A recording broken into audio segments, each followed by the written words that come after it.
পুরো আন্দোলনেরই কিন্তু একটা মোটো ছিল যে আমরা একটা মেধাভিত্তিক বাংলাদেশ গড়তে চাই। তো আমি মনে করি যে আমাদের প্রশাসনেও যাতে সর্বোচ্চ গুরুত্বটা পায় মেধার ভিত্তিতে, যাতে এখানে যারা কাজ করছে তারা সেই সুযোগটি পায়। আইসিটি সেক্টরে আসলে তরুণদের কাজের একটা বড় সুযোগ আছে এবং বাংলাদেশে এই ধরনের তরুণ ব্যাপক সংখ্যায় আছেন।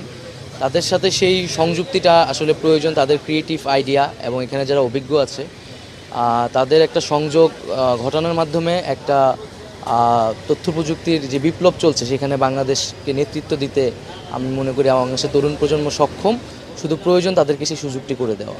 চ্যালেঞ্জ তো অনেক ধরনের আছে, তবে আমরা আশাবাদী যে আসলে আমরা জনগণ যে আস্থার জায়গা থেকে আমাদেরকে প্রতিনিধিত্ব করতে পাঠিয়েছেন আমরা সেটি যথাযথভাবে পালন করতে পারবো। ইন্টারনেট ব্যবহারটা কিন্তু এটা একটা